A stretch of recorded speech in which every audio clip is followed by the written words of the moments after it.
The earliest tablets do not begin with explanation. They begin in the middle of things. A name is written, a quantity follows, an action is marked as completed. There is no introduction to the subject, no clarification of who is being referenced or why their name carries weight. The scribe writes as if the reader already understands. This assumption is one of the most consistent features of early Sumerian writing. Among these names, the Anunnaki appear without ceremony. They are not defined, described, or set apart through narrative framing. Their names enter the text the same way a city name or an office title does. The tablet proceeds immediately to its function, whether that function is to record, to assign, or to acknowledge. The lack of explanation is not an oversight, it is structural. Early Sumerian tablets were not composed for discovery. They were written for continuity. The audience was internal. Other scribes, officials, or institutions already embedded in the system. Writing served to stabilize memory, not to teach fundamentals. In such a context, explanation would be redundant. What mattered was accuracy, not accessibility. This becomes especially clear when examining lexical and administrative tablets side by side. In both terms are listed without commentary. A word is placed in sequence, aligned with others of its kind. Meaning is assumed to reside in correct placement rather than descriptive elaboration. When Anunnaki names appear in such lists, they behave like known quantities. Their presence requires no justification. There are no tablets that say, "The Anunnaki are," or by Anunnaki we mean. Even in texts that modern readers label as mythological, the narrative rarely pauses to define them. The story moves forward on the assumption that their role is understood. This silence suggests that the Anunnaki were not conceptual novelties requiring explanation, but established references within a shared cognitive framework. Colophons, when present, reinforce this impression. These closing notes identify the tablet's purpose, its scribe, or its place within a series. They do not contextualize the content. A tablet may be labeled as part of a known set, implying that its meaning depends on its position within a larger archive. The Anunnaki, appearing within such tablets, are part of that archival continuity. The writing system itself contributes to this effect. Determinatives mark categories divine, geographic, occupational, but they do not explain them. A sign placed before a name signals how it should be read, not what it represents. When the divine determinative precedes Anunnaki names, it classifies without narrating. The reader is expected to know what that classification entails. This expectation reveals something about how knowledge functioned. Understanding was cumulative. One learned the system through training and repetition, not through explanatory texts. A scribe encountering the Anunnaki name would not ask who they were. That knowledge was part of the professional environment. Writing assumed initiation. The absence of introductory material also suggests that the Anunnaki were not contested figures.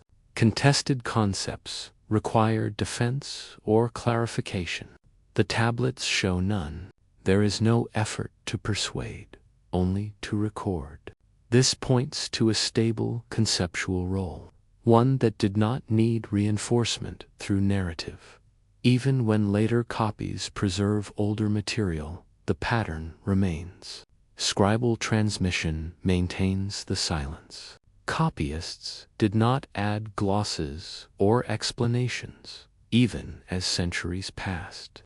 This restraint indicates respect for the original structure of the text. To explain would be to alter its function. In this way, the tablets reveal more through what they omit than through what they state. The Anunnaki enter the written record already integrated. They are not introduced because they are not new. They belong to the background assumptions that make the text legible in the first place. This challenges modern expectations. We look for origins, definitions, and first appearances. The Sumerian record offers continuity instead. It suggests a world in which certain authorities were so embedded that they required no narrative support. Writing did not bring them into being. It merely acknowledged their place. If the tablets do not introduce the Anunnaki because they assume familiarity, then the next question follows naturally. In what contexts do these assumed figures actually act, and what kind of collective behavior do the texts attribute to them when they are not being explained, but used? The tablets that follow do not shift tone when the Anunnaki appear. What changes instead is grammar. Singular forms give way to collective ones. Verbs adjust to plurality. Actions are assigned not to an individual voice, but to a grouped presence. The Anunnaki, in these contexts, do not emerge as characters. They emerge as a unit in several Sumerian compositions, when a decision must be registered beyond the capacity of a single authority. The text turns to the Anunnaki collectively. The language does not isolate one among them. There is no hierarchy described within the group, no leader identified, no descent recorded. The tablet simply states that the Anunnaki acted.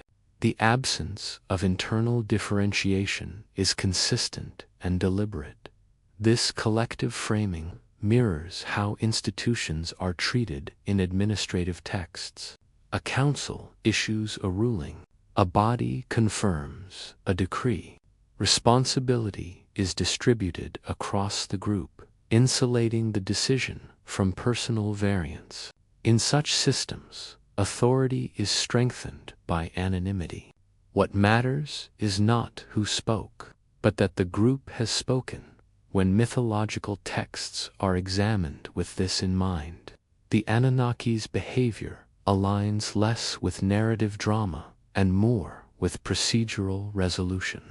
They assemble, they determine, they assign. The verbs are concise and final. There is no extended dialogue, no persuasion, no conflict to resolve. The outcome is recorded as a fact, not as a story. This pattern stands in contrast to other divine figures in the same corpus.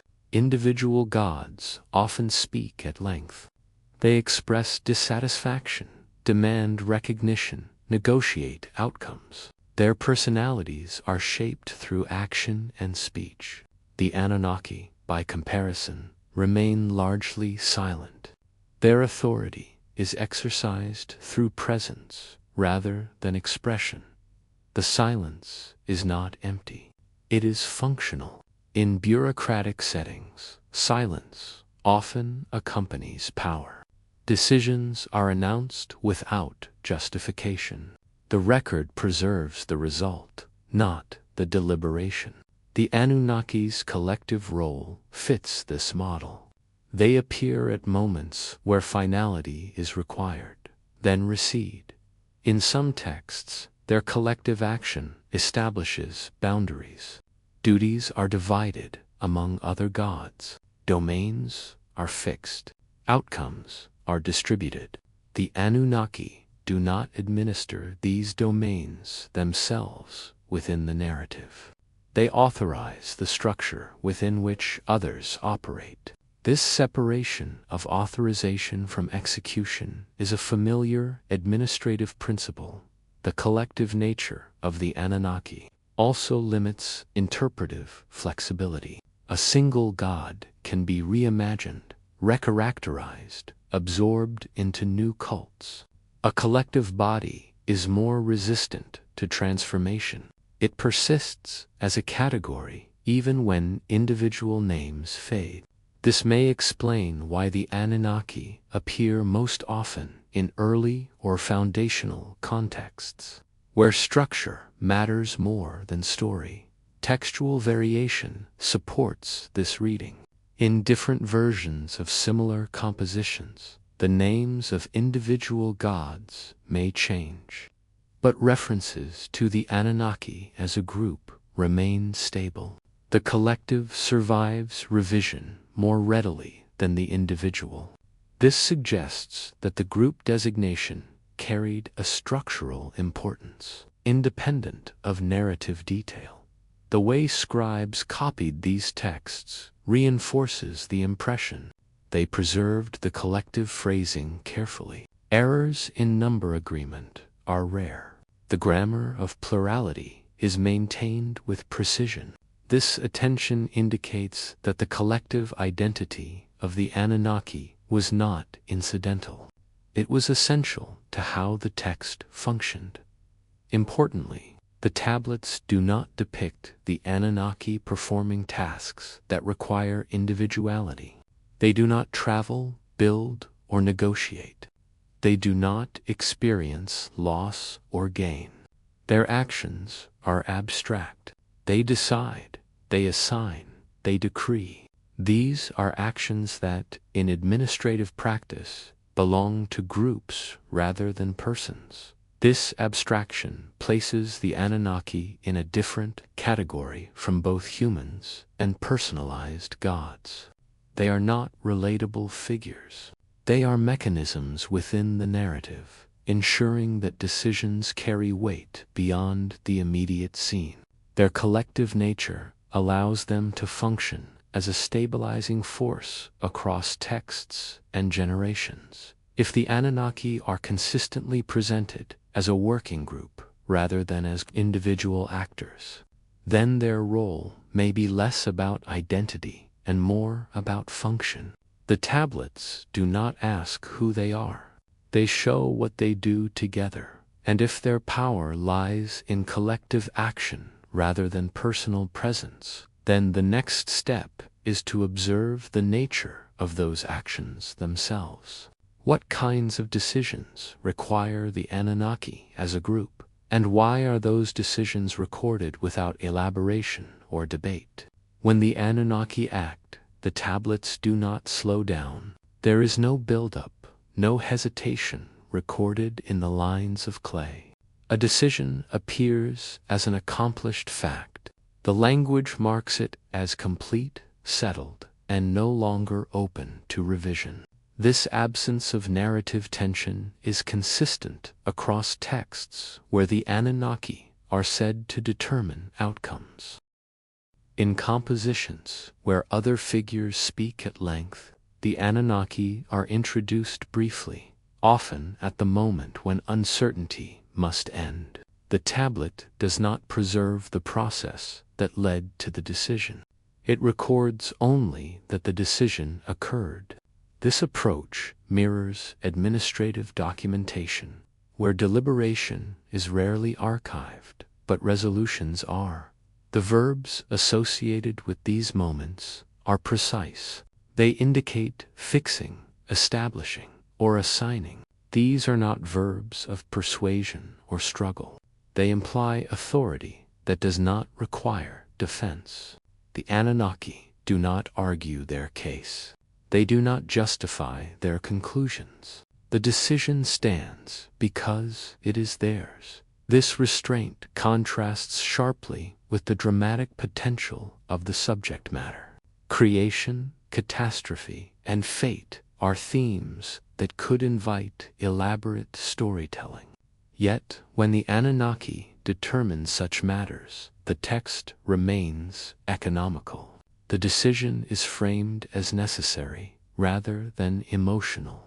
The lack of drama suggests that the outcome is not surprising within the world of the text. It is expected, In some tablets, the Anunnaki's decision is presented as the resolution to imbalance. A situation is described as unsustainable, incomplete, or excessive. The Anunnaki act and the condition changes. The text does not dwell on consequences beyond what is required to restore order. This pattern resembles corrective action rather than moral judgment. The structure of these passages often places the decision at a pivot point. Before it, conditions are unstable. After it, a new arrangement is in place. The decision functions as a hinge. The tablet moves on. This structural role emphasizes function over narrative engagement. The reader is not invited to empathize, only to acknowledge, even when the outcome is severe, such as the initiation of the flood. The decision itself is described with minimal language. There is no expression of anger, regret, or debate. The Anunnaki's role is not to feel, but to conclude. The emotional weight, if any, is carried by other figures or left entirely unstated. This pattern suggests that the tablets were not intended to preserve experience, but outcome. What mattered was that a decision had been made by the appropriate authority. The authority's internal state was irrelevant. In administrative systems, legitimacy rests on process being recognized, not on sentiment being shared. The consistency of this approach across different genres strengthens the impression, whether in mythological compositions, legal references, or ritual contexts. The Anunnaki's decisions are recorded without embellishment. The tone remains even. The decision is a datum, not a story. This also affects how responsibility is distributed. By omitting deliberation, the text removes the possibility of questioning the decision's basis. There is nothing to contest. The authority is absolute within the narrative framework. The Anunnaki do not need to persuade, because their role is already accepted. Such presentation may reflect the scribe's priorities. Writing was labor-intensive and purposeful. Tablets were not spaces for exploration, but for preservation. Recording the decision without drama conserved space and reinforced clarity. The outcome was what future readers needed to know. If the Anunnaki's decisions are preserved as final and unemotional, then their authority resembles that of an institution rather than a personality. Institutions do not argue in the record. They issue outcomes. The tablets treat the Anunnaki in this way consistently. This raises an important transition. If decisions are recorded without drama, then the content of those decisions becomes central. What, precisely, are the Anunnaki deciding when the text turns to them? And how do those decisions shape the assignment of roles and functions that follow? Once the decision is made, the tablets move immediately to allocation. The Anunnaki do not linger over origins. They do not fashion materials, shape bodies, or describe processes of becoming. Their role begins after existence is already assumed. What follows their intervention is distribution of responsibility, of domain, of function. The language shifts from resolution to assignment in several Sumerian compositions. The moment of order is marked by the division of tasks among already present figures. The Anunnaki assign oversight of rivers, fields, cities, and rituals. Each assignment is concise. A name is paired with a function, and the text proceeds. There is no description of training, no explanation of why a particular figure receives a particular role. The emphasis lies entirely on placement within a system. This pattern distinguishes assignment from creation. Creation implies uncertainty, experimentation, or emergence. Assignment implies a pre-existing framework into which elements are fitted. The tablets consistently favor the latter. Even when humans enter the record, their appearance is often framed as a response to workload rather than as an act of wonder. Labor is redistributed. Duties are clarified. The system adjusts. The verbs used in these passages are administrative in nature. They indicate allotment, designation, and fixing. These verbs appear elsewhere in economic and legal texts, where land is assigned, rations distributed, and obligations fixed. Their use in cosmological contexts suggests that the scribes applied the same conceptual tools to ordering the world as they did to ordering the city. When fate is mentioned, it is treated similarly. Fate is not portrayed as a mysterious force, but as an assigned condition. It can be set, altered, or reaffirmed. The Anunnaki's involvement lies in establishing these parameters. They do not enact fate moment by moment. They define the limits within which others operate. Notably absent is any detailed account of how life itself begins. The tablets do not dwell on animation, breath, or transformation. Such matters are either assumed or passed over quickly. The narrative energy is directed toward organization rather than origin. Life is present. The problem is how to manage it. This approach aligns with the broader administrative culture reflected in Sumerian records. Systems are designed to function, not to explain themselves. When population increases or resources strain, the response is redistribution. New offices are created, tasks reassigned, hierarchies adjusted. The Anunnaki's role in the texts mirrors this logic on a larger scale. In some texts, the Anunnaki assign duties to other gods, who then interact more directly with the world. These subordinate figures speak, travel, and intervene. The Anunnaki recede after assignment. Their authority is exercised through delegation.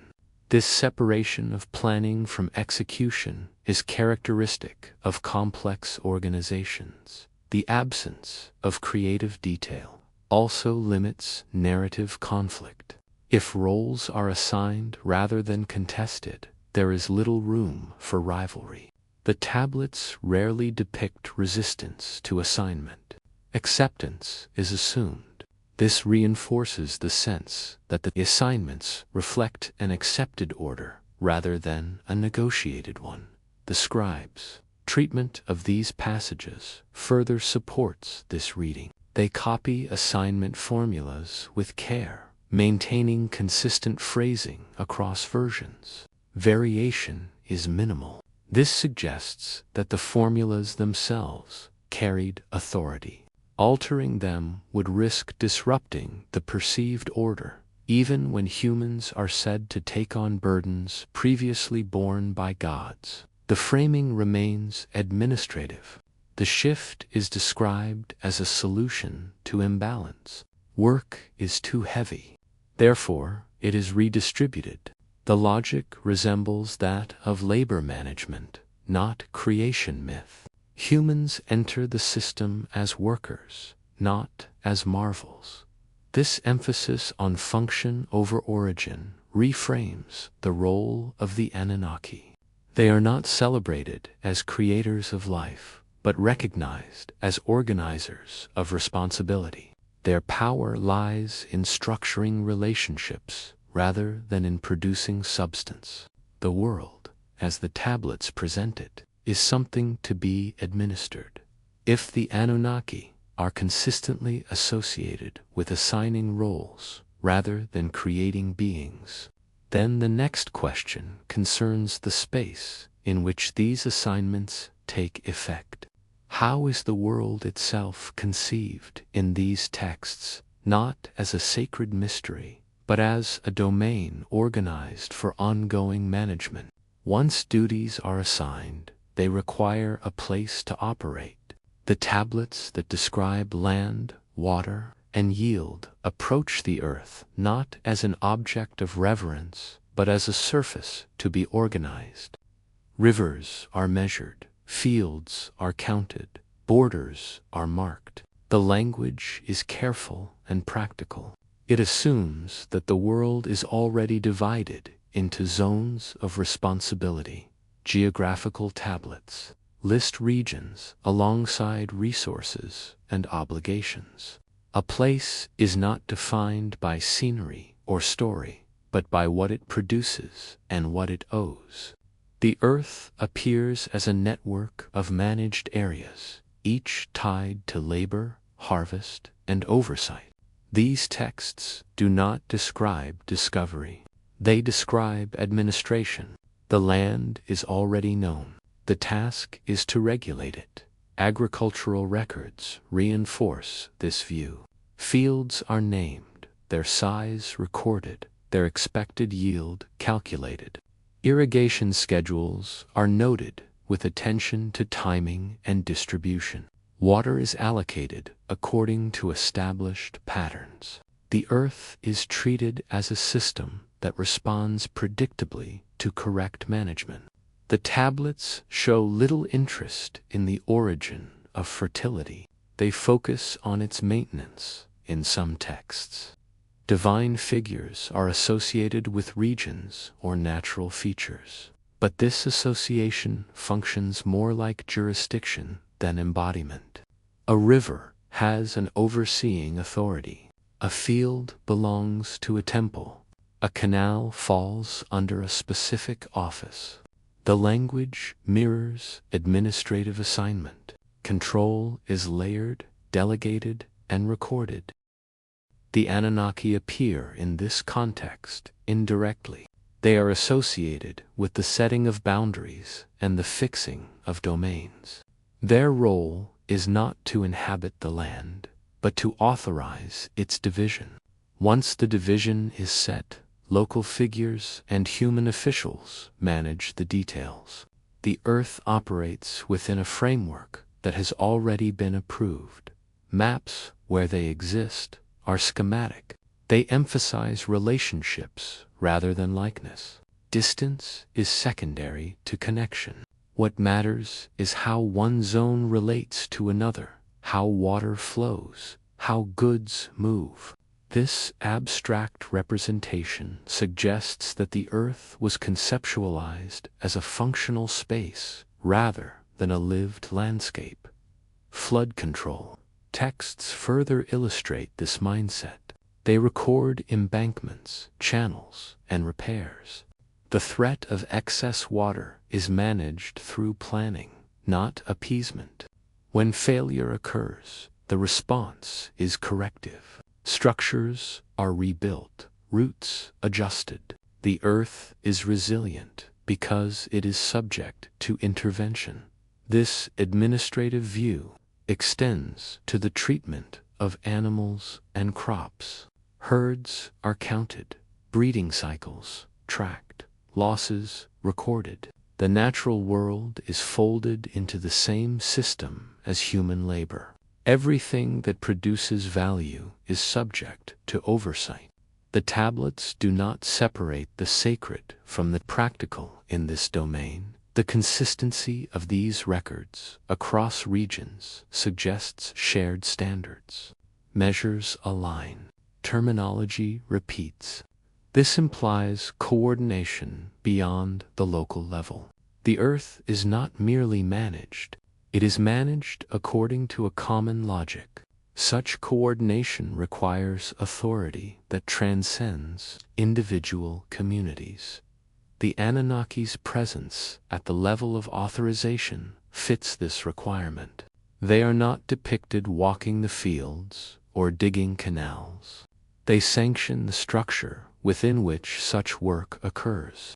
Their authority stabilizes the system, allowing local management to function without constant renegotiation. The earth, as presented in these tablets, is not passive. It demands attention, adjustment, and record keeping. But it is also predictable. With proper management, it yields.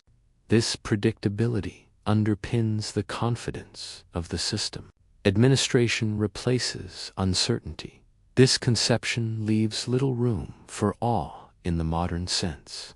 The world is not mysterious because it is legible. It can be measured, divided, and reassigned. The role of higher authority is to ensure that this legibility endures. If the earth is treated as an administered space, then the places where administration concentrates become crucial.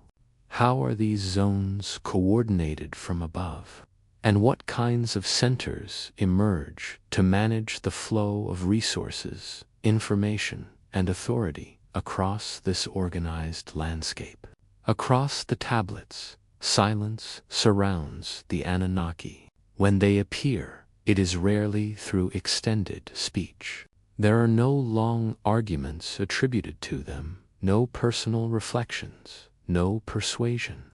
Their presence is marked by outcome rather than voice. Something is decided, assigned, or fixed, and the text moves on. The lack of dialogue is consistent enough to suggest intention rather than omission. In Sumerian texts, speech is carefully recorded when it matters. Kings speak to gods, gods speak to each other, messengers deliver words verbatim. Dialogue is used to establish motive, conflict, or uncertainty. That the Anunnaki are largely exempt from this practice implies that their authority does not rely on expression. They do not need to convince. Their role is to confirm what will stand. When speech does appear near them, it is often attributed to others speaking in their presence.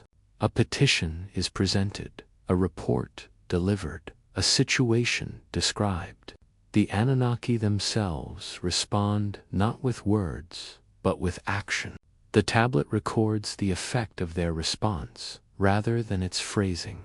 This pattern resembles formal procedures in which a superior body receives information and issues a ruling without recorded debate. Administrative parallels are difficult to ignore.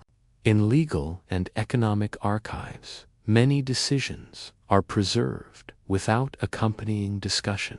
A boundary is fixed, a penalty is assigned, a duty is confirmed.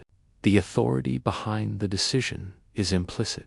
Writing preserves the decision because that is what future readers must know. The Anunnaki's silence fits this logic precisely. This silence also limits interpretation. Spoken words invite analysis. They can be reinterpreted, quoted, or challenged. Actions recorded without speech are harder to dispute. They stand as facts within the text. By not speaking, the Anunnaki remain abstract. Their authority is not tied to rhetoric or personality. It is structural. The absence of dialogue also prevents emotional framing. Other figures express anger, fear, or dissatisfaction. The Anunnaki do not. Their decisions are not explained through feeling. This detachment reinforces their role as regulators rather than participants. They do not react. They resolved. In some compositions, the contrast is explicit. A crisis unfolds through speech and complaint. Noise fills the narrative. When the Anunnaki enter, the noise stops. The tablet records a single decisive action, and the situation changes. The silence marks transition from disorder to order. Scribal practice reinforces this pattern. Recording speech required space and skill. It was used selectively that the Anunnaki are consistently denied. Extended speech suggests that scribes understood their authority as existing beyond dialogue. To give them voices might have diminished their function by subjecting them to narrative scrutiny. This restraint also preserves ambiguity. Without speech, the Anunnaki cannot fully define themselves. They remain known through effect rather than description. This allows their role to persist across changing contexts as language, politics, and theology evolve. A silent authority can be reinterpreted without contradiction. The Anunnaki's silence does not indicate absence. It indicates distance. They operate at a level where explanation is unnecessary. The tablets treat their decisions as part of the structure of the world, not as moments within a story. Their authority is embedded, not performed. This raises an important spatial implication. If the Anunnaki authorize without speaking, where does that authorization occur? Decisions must still be enacted somewhere, recorded somewhere, and implemented through human activity. The silence suggests that their authority is mediated through places and institutions, rather than through direct interaction. If the Anunnaki rarely speak, because their power is exercised through established channels, then attention shifts naturally to those channels themselves. What kinds of spaces were designed to receive, process, and enact such silent authority, and how were they organized to function without constant verbal command? Silence requires infrastructure. Authority that does not speak must still move through space, be received, processed, and acted upon. In the Sumerian record, that movement consistently converges on the temple. The tablets that emerge from these complexes reveal an environment less concerned with devotion than with coordination. Ritual is present, but it is embedded within a larger operational rhythm.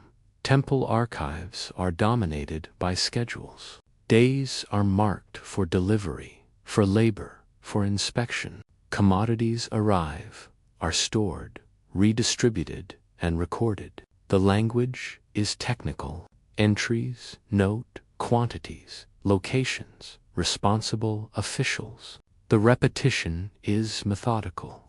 These tablets do not prepare worshippers. They organize activity. The temple appears as a node where time, labor, and resources are synchronized. Storage records are especially revealing. Large quantities of grain, oil, wool, and metal pass through temple storerooms. Their movement is tracked carefully. Losses are noted. Surpluses are reassigned. The temple does not consume these goods in spectacle.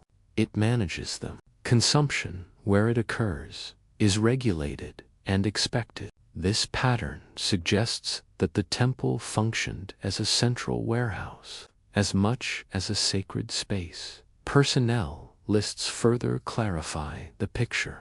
Workers attached to the temple include not only priests, but scribes, guards, herders, brewers, and administrators. Each role is specified.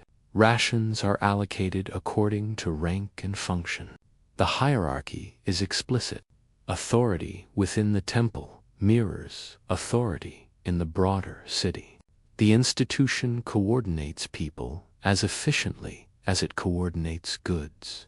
Ritual activity, when recorded, follows the same administrative logic.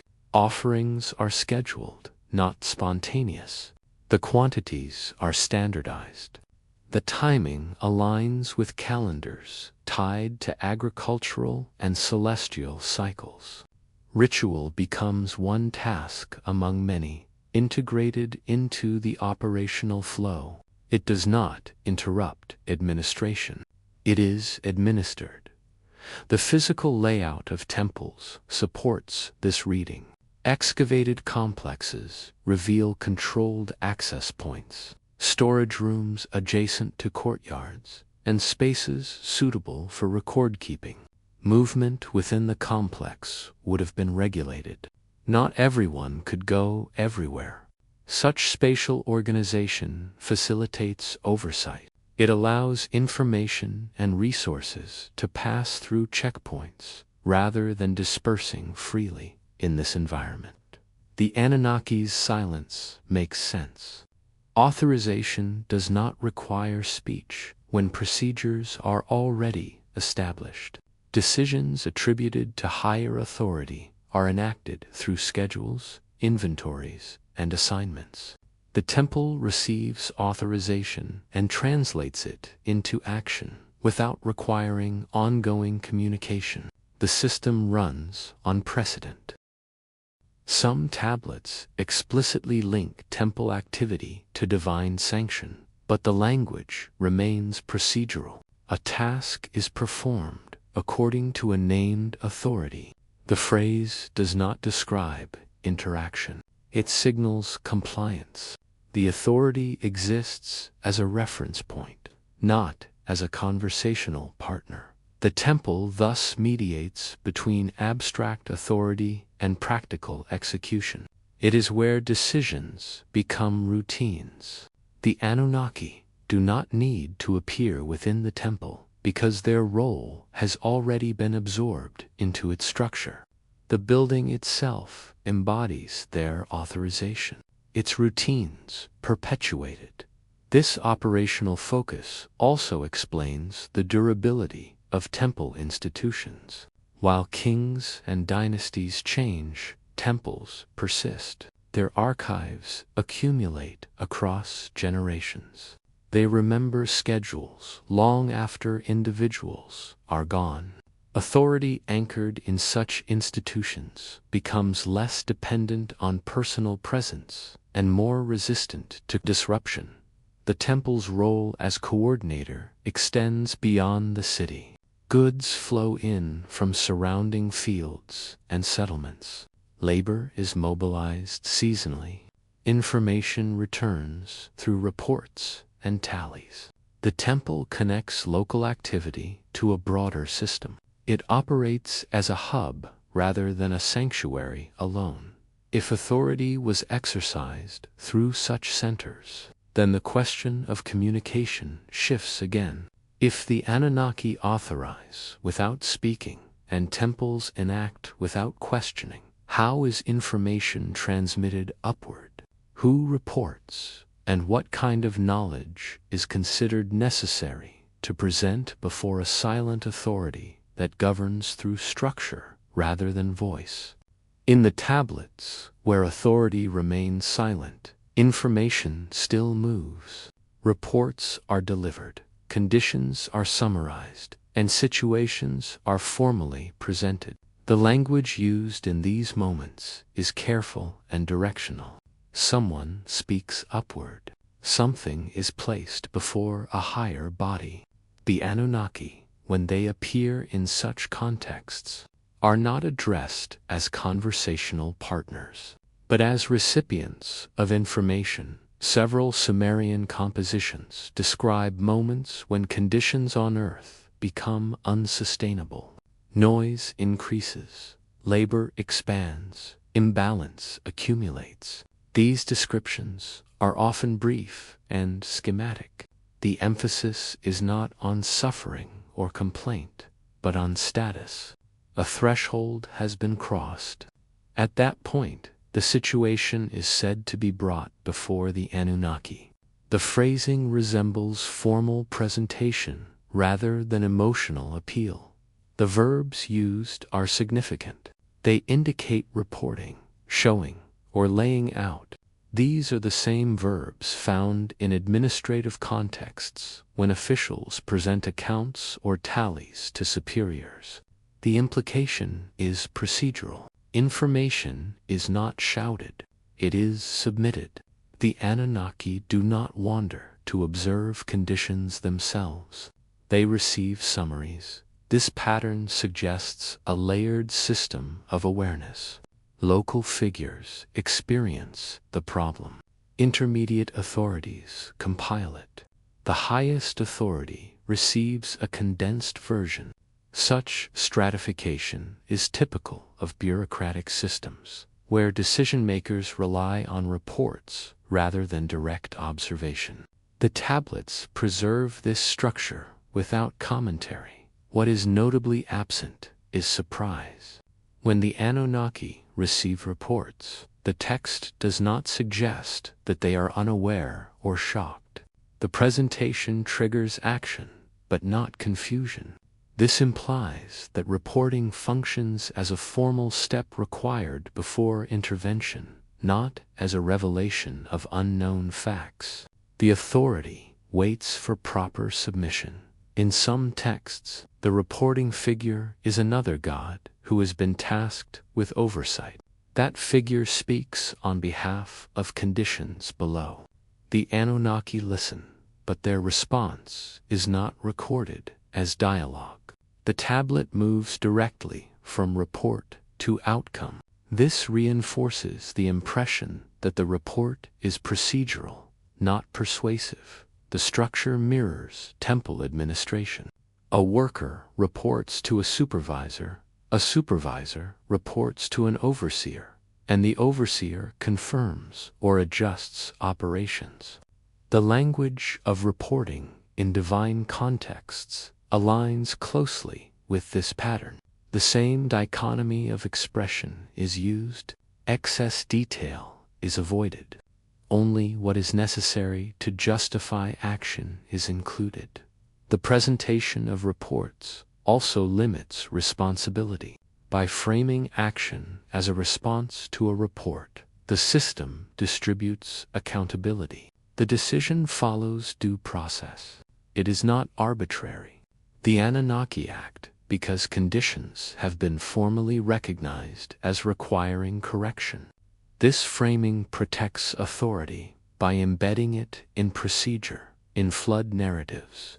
This reporting structure becomes especially clear. The build-up to catastrophe is described as an accumulation of noise or imbalance. The report marks the transition from tolerance to correction. The flood itself is not debated. It follows recognition. The tablet preserves the logic, not the emotion. This reporting dynamic further explains why the Anunnaki rarely speak. In bureaucratic hierarchies, superiors do not always respond verbally. Their decisions are communicated through action or through subordinate channels. The absence of recorded speech does not indicate disengagement. It indicates formality. The scribe's choice to preserve reports without recorded responses may reflect their priorities. What mattered for memory was that the situation was recognized and addressed by the appropriate authority. The internal reasoning behind the response was secondary. Future readers needed to know that procedure had been followed. This also preserves ambiguity. Without recorded dialogue, the motives of the Anunnaki remain undefined. Their actions can be interpreted as corrective, regulatory, or necessary without committing to a single explanation. The silence allows flexibility while maintaining structure. If information moves upward through reports and authority responds through decisive action, then failure within the system becomes legible in a particular way. When reporting reveals imbalance that cannot be corrected incrementally, the response escalates. The next step is no longer adjustment, but reset. If the flood follows not from emotion, but from accumulated reports of systemic strain, then how should that event be understood, not as punishment or mythic drama, but as the recognition of a system that could no longer sustain its own operation? The flood enters the record without accusation. The tablets do not frame it as a moral reckoning, nor do they linger on guilt or innocence. Instead, they describe a condition that has exceeded its limits. Noise grows, labor multiplies, balance erodes.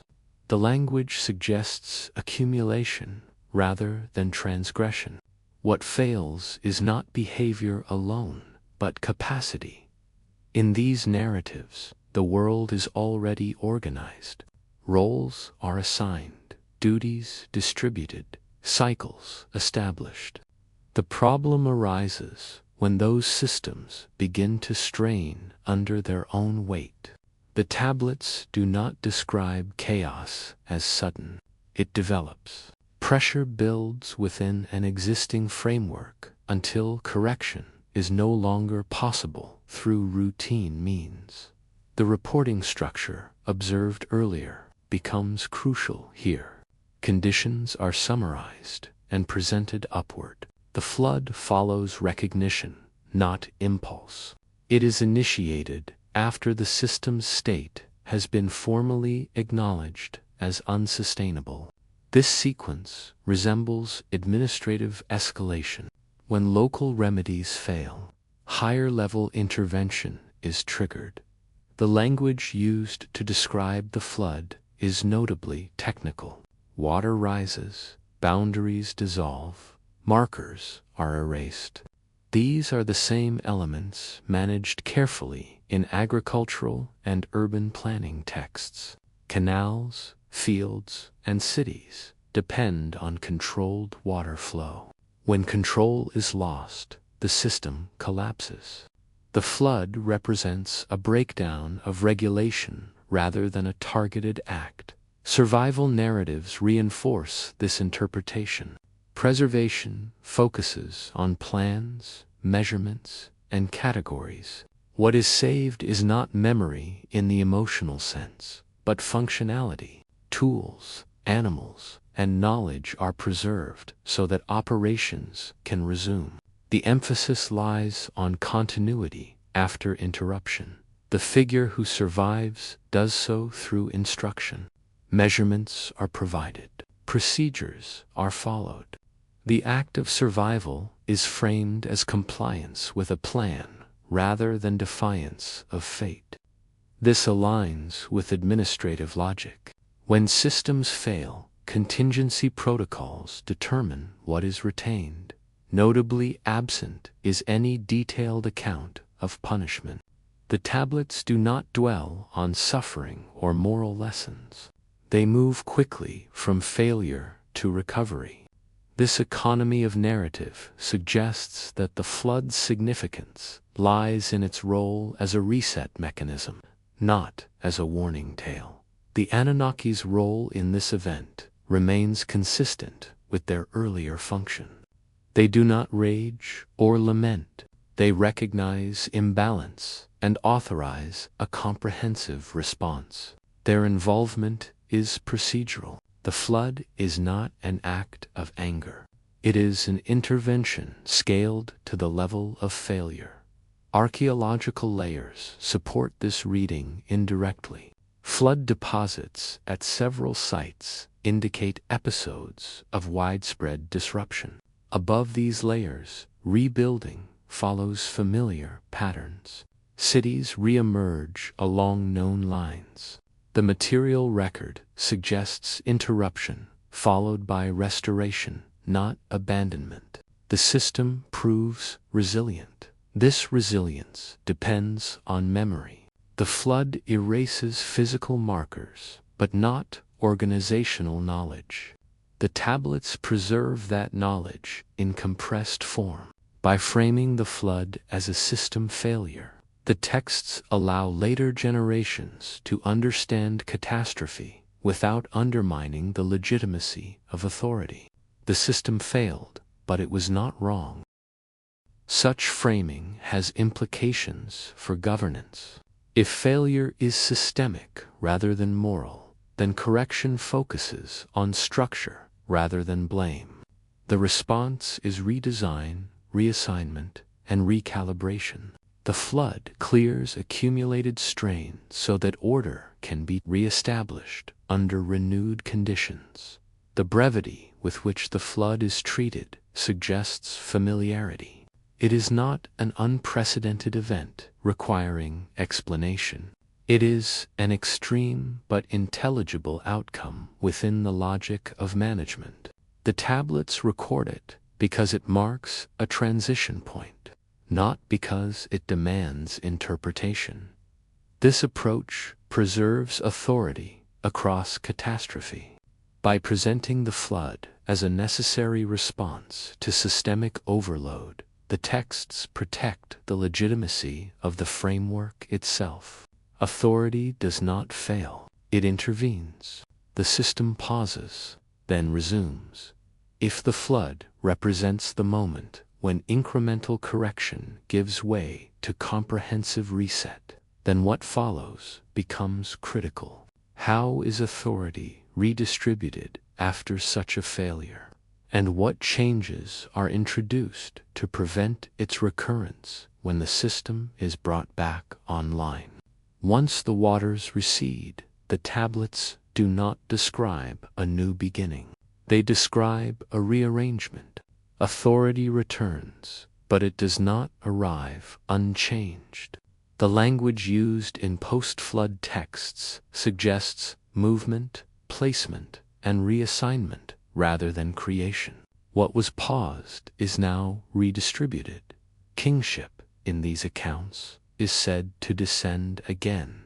The phrasing is careful.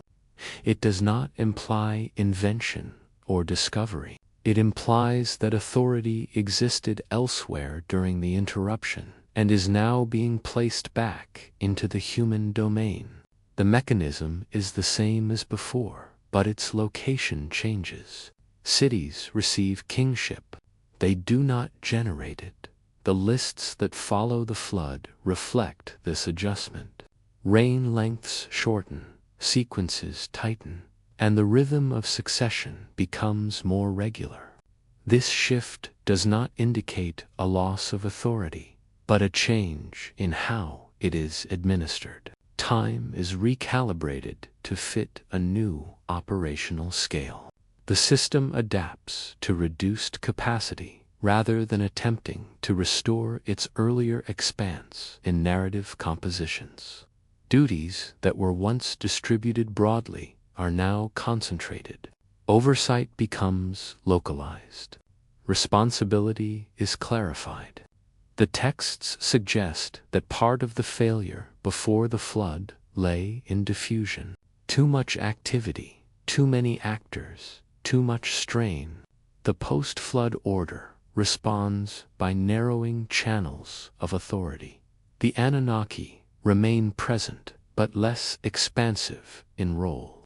They authorize the redistribution, but they do not resume the same level of involvement. Their function appears complete once reassignment is confirmed. After that, local authorities take precedence.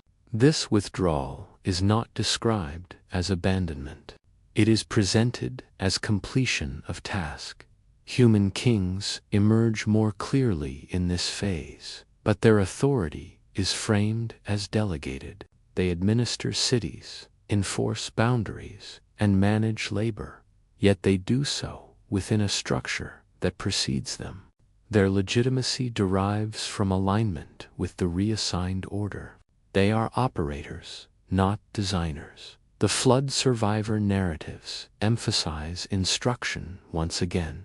Knowledge carried through the disruption becomes the basis for reality. Fields are replanted, canals restored, offices resumed. The emphasis lies on continuity of procedure. What changes is scale and distribution, not principle. Administrative texts from later periods reflect this consolidation. Authority becomes increasingly documented through localized archives. Temples and palaces manage resources within defined territories. The broader, collective oversight attributed to earlier times gives way to layered administration. The system becomes modular.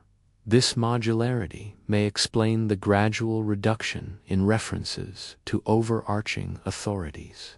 As responsibility is redistributed downward, the need to invoke higher bodies diminishes. The Anunnaki's role becomes implicit rather than explicit. Their authorization is assumed, embedded in the structure itself. The system learns from failure by tightening control and clarifying roles. Authority becomes more immediate, more visible in human institutions, yet still anchored in an inherited framework. This approach preserves legitimacy while allowing adaptation. By framing change as reassignment, the texts avoid the implication that earlier authority was flawed. Instead, it was redistributed to better suit new conditions. The system corrects itself without self-critique. Such a pattern raises a subtle implication.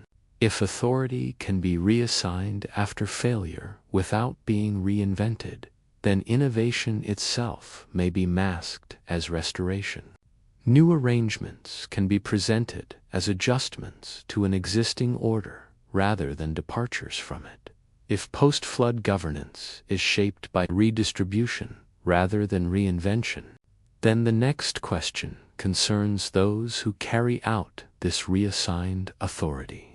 How do human rulers position themselves within a system they administer but do not originate? And what does that reveal about their role in maintaining the order they inherit? After authority is redistributed, it does not remain abstract for long. It settles into offices, titles, and individuals who act within defined limits. The post-flood kingship texts present human rulers in this role with notable restraint. Kings appear not as architects of order, but as its executors. Their actions are framed as responses to an existing framework rather than expressions of personal vision. Royal inscriptions from early dynasties rarely describe invention.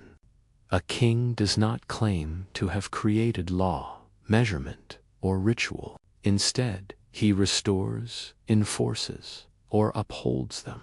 The verbs are consistent. Canals are reopened, not conceived. Temples are rebuilt, not imagined. Boundaries are reaffirmed, not negotiated anew. The king's legitimacy is tied to how closely he aligns with what is already established. This pattern is reinforced in titulary. Kings identify themselves through service: shepherd, caretaker, steward. These titles imply responsibility rather than authorship. A shepherd manages a flock that already exists. A steward oversees property that belongs to another. The language positions the king as an intermediary between authority and population, not as the source of authority itself. Legal and administrative tablets confirm this role. When a dispute is settled or a contract enforced, the king's name may appear, but the law itself is treated as independent. The king applies it. He does not define it. Penalties are imposed according to established norms. The text does not attribute the norm to the king's will. His task is execution. Even in military contexts, the rhetoric remains controlled. Victories are recorded, but often framed as the restoration of order rather than expansion. Rebellious cities are returned to proper alignment. Campaigns are justified as corrections. The king acts to re-establish balance, not to transform the political landscape fundamentally. The absence of personal ideology is striking. Kings do not articulate governing philosophies. They do not explain why their rule is just. They demonstrate it through compliance with inherited structures. Their inscriptions are records of alignment, not manifestos. This approach also limits the king's scope. He governs locally. His authority is tied to a city or region. When kingship moves, as recorded in king lists, it does so independently of any individual. The office persists. The holder changes. This reinforces the idea that kingship is a function that passes through humans rather than belonging to them. The Anunnaki are rarely mentioned directly in royal inscriptions, yet their influence remains implicit.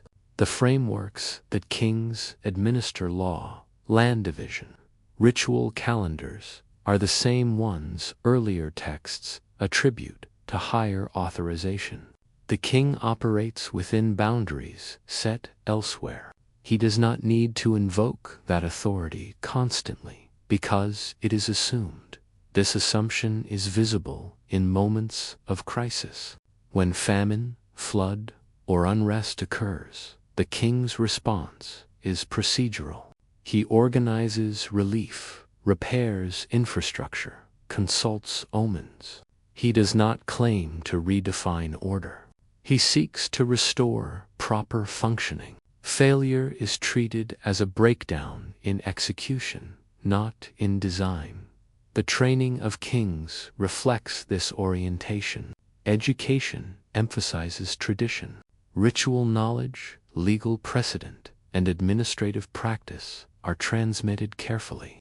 Innovation risks illegitimacy. To rule effectively is to demonstrate mastery of inherited systems. This posture also explains the durability of kingship across political change. Dynasties rise and fall, but the role of the king remains recognizable. Each new ruler steps into a pre-existing pattern. Authority is renewed through continuity, not through novelty. If human kings are local operators rather than designers, then the civilization they administer presents itself as older than any ruler. Power flows through individuals without originating from them. The king's success lies in how seamlessly he fits into the structure he inherits. This raises a final question about visibility. If authority is designed elsewhere, administered by humans, and rarely explained, then how is innovation itself concealed within this system? When change becomes unavoidable, how is it framed so that it appears as continuity rather than departure? Change is present everywhere in the Sumerian record, yet it is almost never named as such. New canals appear, new cities rise, new techniques spread across the land. Writing itself expands from simple marks to complex systems, and still the tablets remain quiet about invention. They do not announce breakthroughs. They do not praise originality. They describe restoration. When a king undertakes a major construction project, the inscription rarely claims novelty. Instead, it states that something ancient has been returned to proper condition.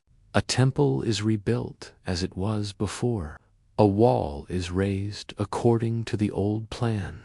Even when archaeology shows that a structure is unprecedented in scale or form, the text frames it as continuity. The language refuses to acknowledge rupture. This pattern extends beyond royal inscriptions. Administrative texts record new arrangements without comment. A revised ration system appears fully formed. A new office is listed as if it had always existed. The tablet does not mark the moment of change. It presents the result as standard.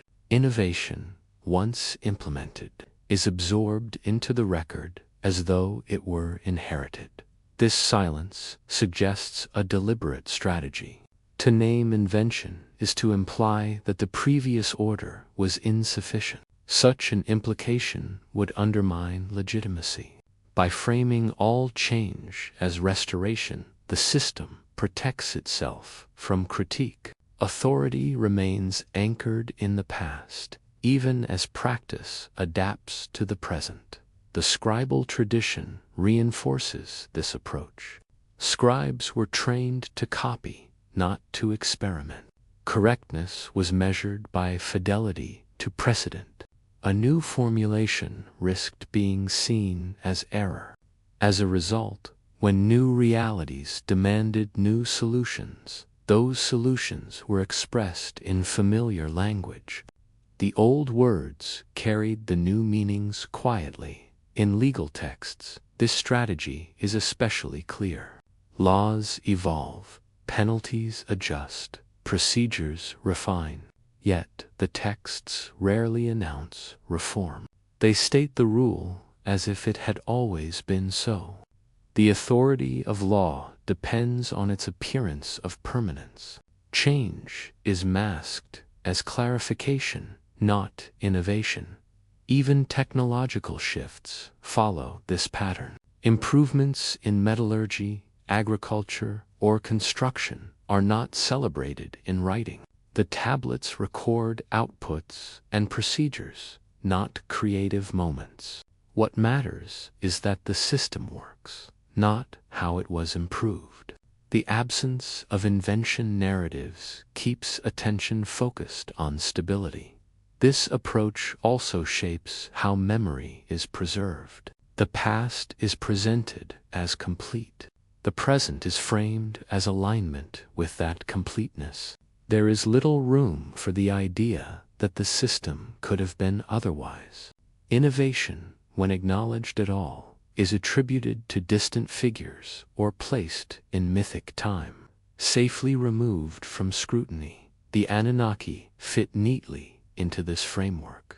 They are associated with assignment and authorization, not creativity. By placing foundational actions in the hands of distant authorities, the texts remove invention from human agency. Humans restore what was assigned. They do not claim to design it. This has the effect of flattening time. Past, present, and future are linked through repetition rather than progression. Each generation inherits the same framework, adjusted subtly, but described identically. The language creates the impression of timeless order, even as circumstances change. The cost of this strategy is silence. Moments of creativity, adaptation, and problem-solving are lost to the record. We see the results, but not the process. The tablets show us what was done, not how it was conceived. Innovation becomes invisible by design. This invisibility complicates interpretation. Modern readers look for beginnings, breakthroughs, and turning points. The Sumerian record offers maintenance, alignment, and continuity instead. The civilization does not celebrate invention because invention threatens the idea of inherited authority. Yet innovation must have occurred. Cities could not grow, systems could not expand, writing could not develop without it. The silence does not deny creativity, it conceals it. Change is allowed, but only if it can be framed as recovery of something older. This raises a quiet tension at the heart of the system. If all change must appear as restoration, then how does a civilization respond when continuity itself begins to fracture? When inherited structures no longer hold, what language remains available to describe decline, loss, or transformation without admitting invention or failure at all? The Sumerian record does not stand alone in its restraint. When viewed alongside other early civilizations, a familiar pattern begins to emerge, not of shared stories, but of shared methods. Across distant regions, authority is presented less as a personal achievement and more as something already in place, awaiting management. these similarities do not require contact to be meaningful. They suggest convergent solutions to the same problem: how to govern complexity without destabilizing legitimacy. In early Egyptian texts, kingship is framed through alignment rather than invention.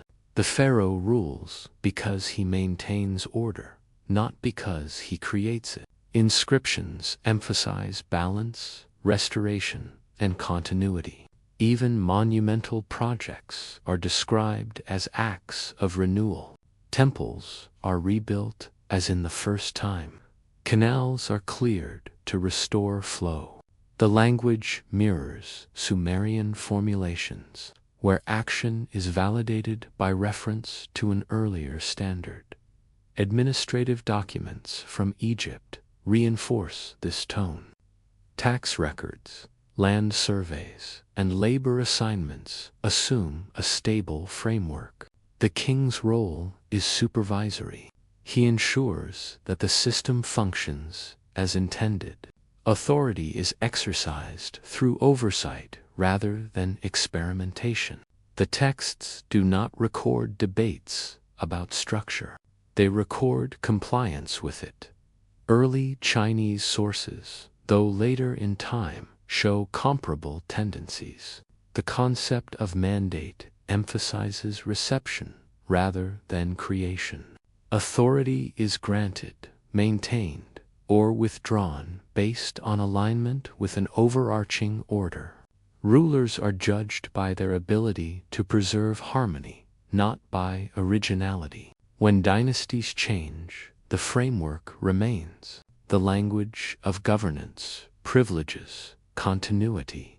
In the Indus Valley, the comparison is more indirect. The script remains undeciphered, and the absence of royal inscriptions complicates interpretation. Yet the material evidence speaks quietly. Cities follow standardized layouts. Brick dimensions are uniform across vast distances. Drainage systems repeat the same solutions. Such consistency implies regulation maintained over generations. This regulation appears impersonal. There are no visible celebrations of founders or inventors. Authority seems embedded in systems rather than projected through individuals. The city itself enacts order.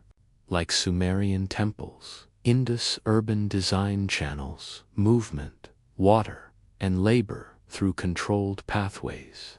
Governance is present without proclamation. These civilizations differ profoundly in culture, language, and expression. Yet their records converge on a shared principle. Authority is most stable when it presents itself as inherited. Innovation, when necessary, is absorbed quietly.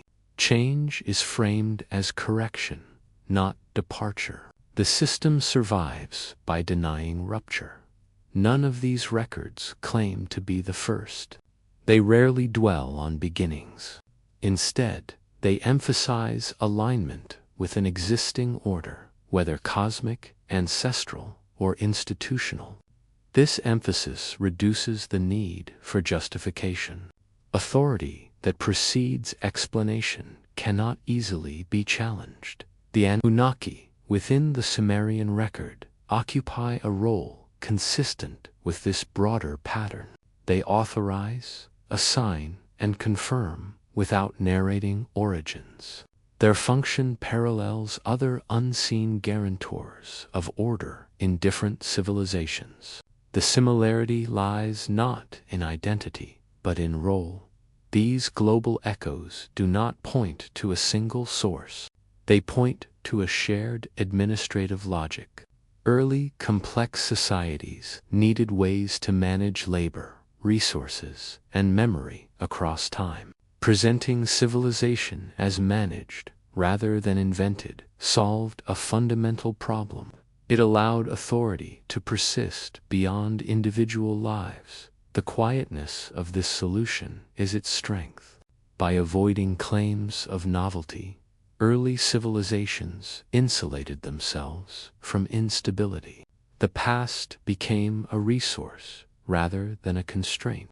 Memory was structured to support governance, not to question it.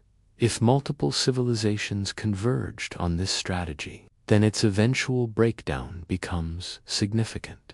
When managed systems grow too complex, too strained, or too fragmented to sustain the illusion of continuity, the language of inheritance begins to falter. The question that follows is not whether these systems failed, but how they registered that failure.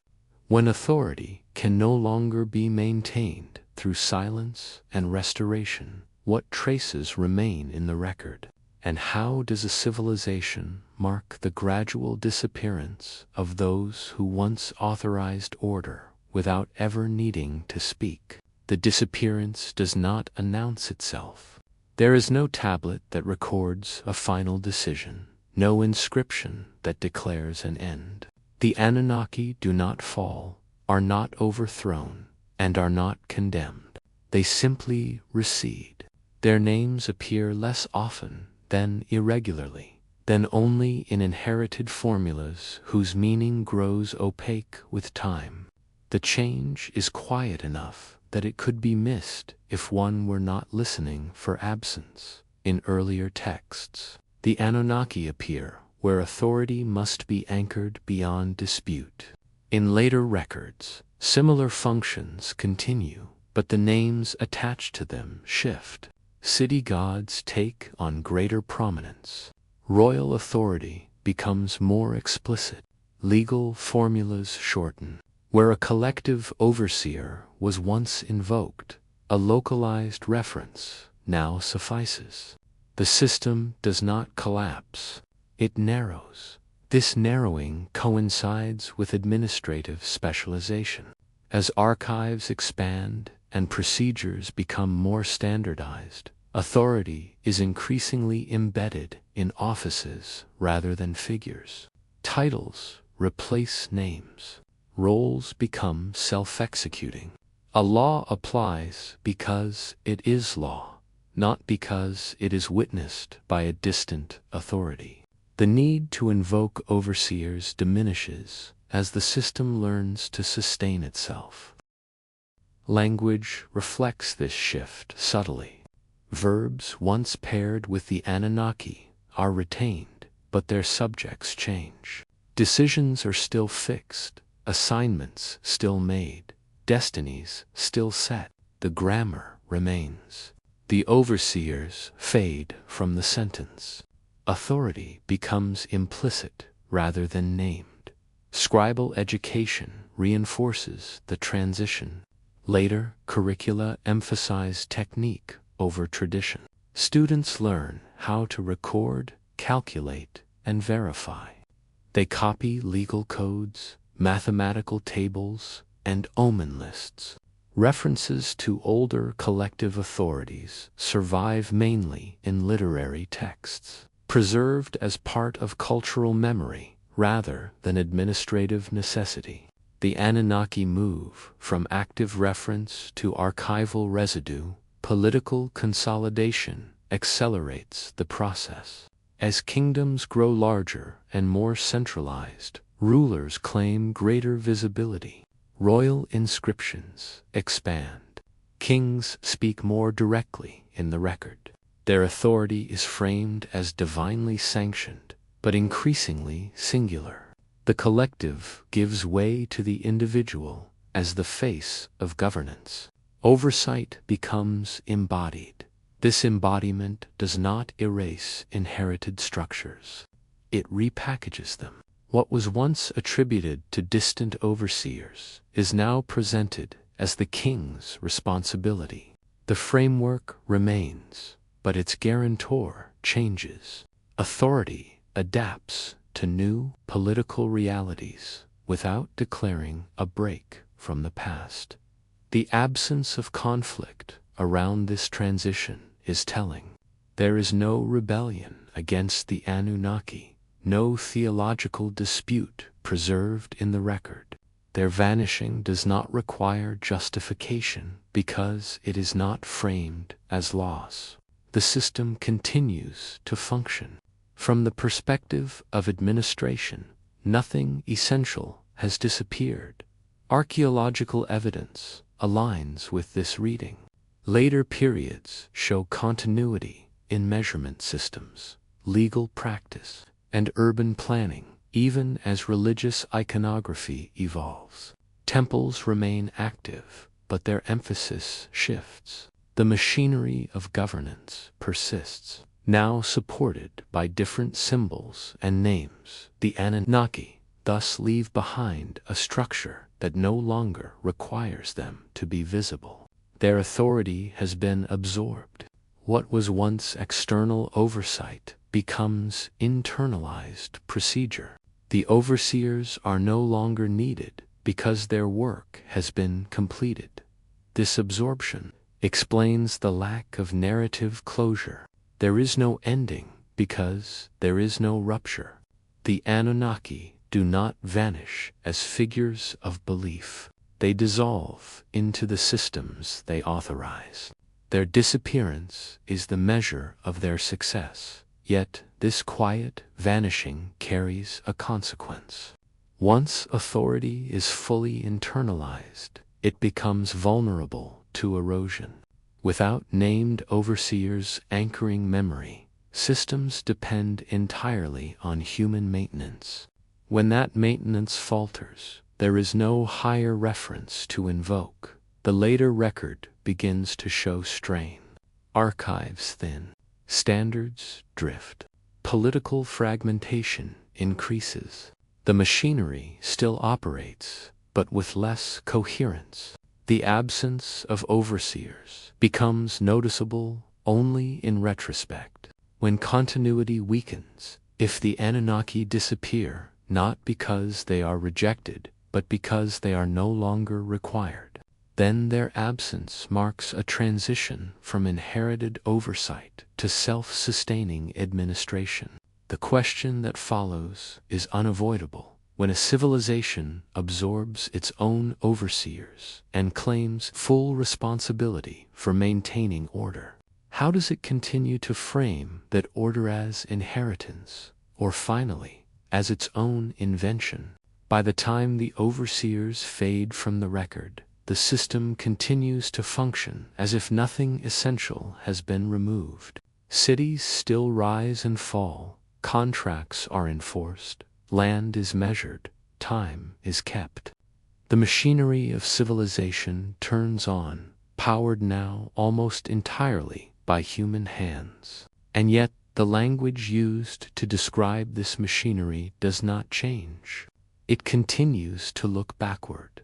Throughout the tablets, civilization is never framed as an experiment. There is no sense of trial or uncertainty. Even when practices evolve, the record presents them as confirmations of an existing order. This is not accidental phrasing. It reflects how authority wished to be understood. To operate a system is to manage something already defined. To invent one is to admit that it did not exist before. The Sumerian record consistently avoids that admission. Writing appears suddenly, fully embedded in administration. Law emerges already structured. Kingship arrives already legitimized. The texts do not describe the moment when people decided to live this way. They describe how they continued to do so. Civilization, as presented, is something received, not conceived. This does not deny human agency. On the contrary, the record shows immense organizational skill. Fields are coordinated, labor mobilized, surplus redistributed. None of this happens without planning and innovation.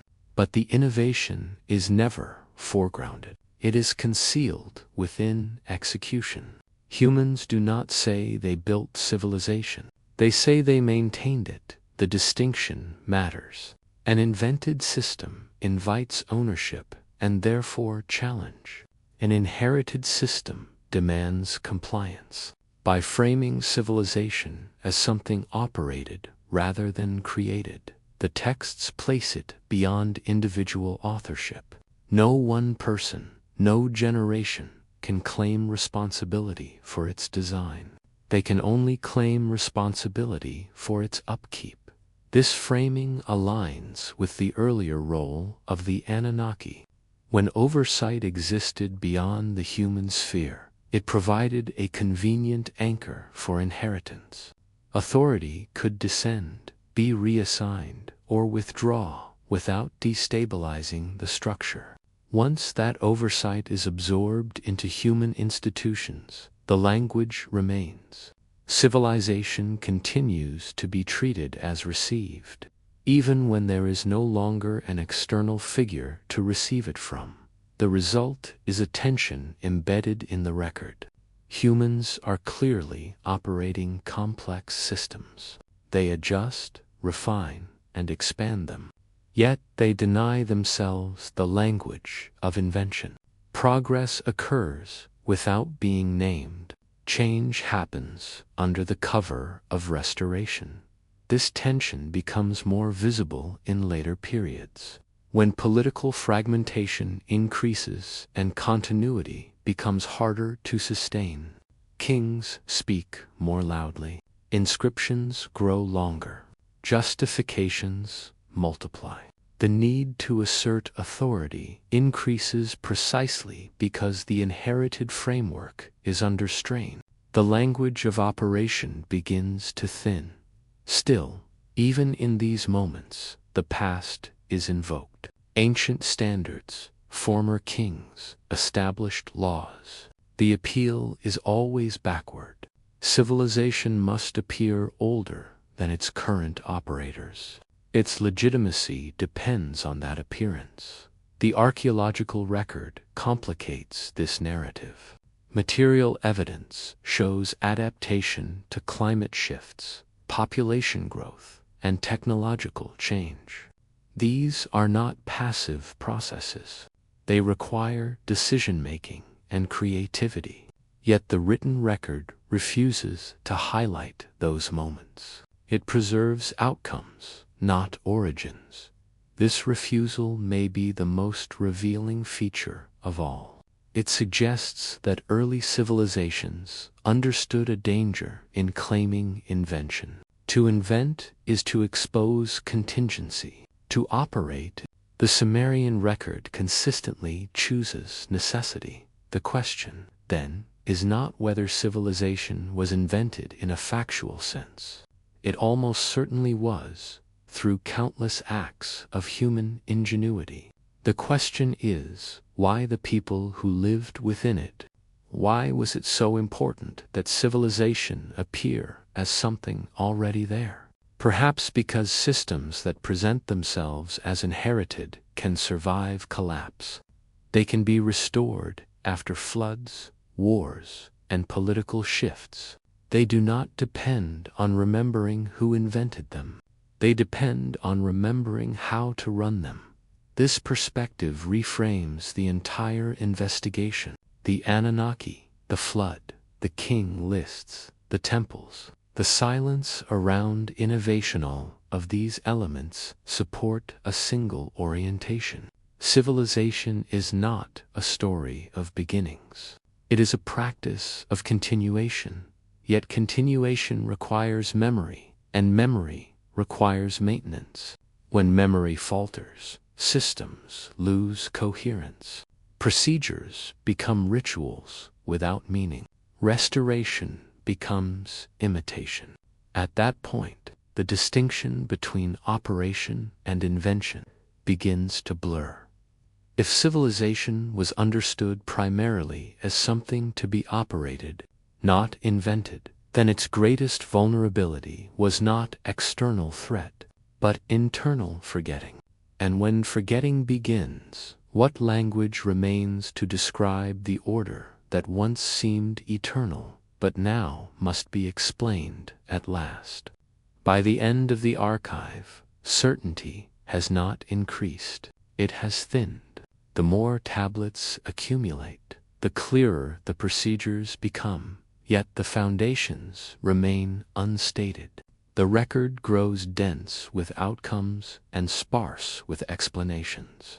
This imbalance is not corrected over time. It is preserved. The tablets clarify how grain was measured, how labor was assigned, how disputes were settled, how time was kept. They specify sequences and quantities with remarkable care. But when it comes to why these systems exist in the forms they do, the texts fall silent. They do not explain their own premises. They proceed as if explanation were unnecessary or perhaps undesirable. This silence is consistent across genres. Administrative tablets do not justify standards. Legal texts do not argue for law. King lists do not explain legitimacy. Even compositions that modern readers classify as myths avoid reflective commentary. They arrange events, assign roles, and move forward. They do not pause to define meaning. The record is operational, not interpretive. The Anunnaki exemplify this restraint. They appear where authority must be referenced, but never where it must be explained. They authorize without origin stories, decide without recorded deliberation, and withdraw without farewell.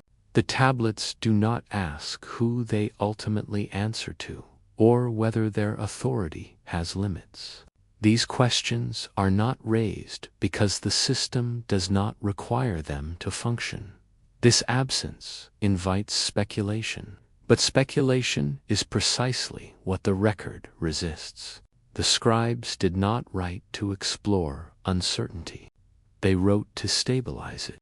Writing fixes what must endure and leaves the rest unspoken. The clarity of procedure depends on the opacity of origin.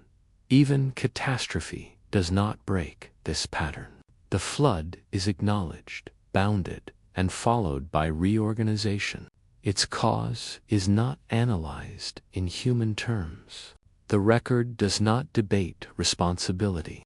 It marks the event as a threshold and moves on. The silence preserves continuity by preventing inquiry from becoming destabilization. Archaeology echoes this restraint. Early urban layers show rapid standardization rather than prolonged experimentation. Systems appear coherent as soon as they appear at all. This suggests that the period of uncertainty lies beyond the reach of the record. Writing begins when procedures are already settled enough to be recorded. Later periods do not fill the gap.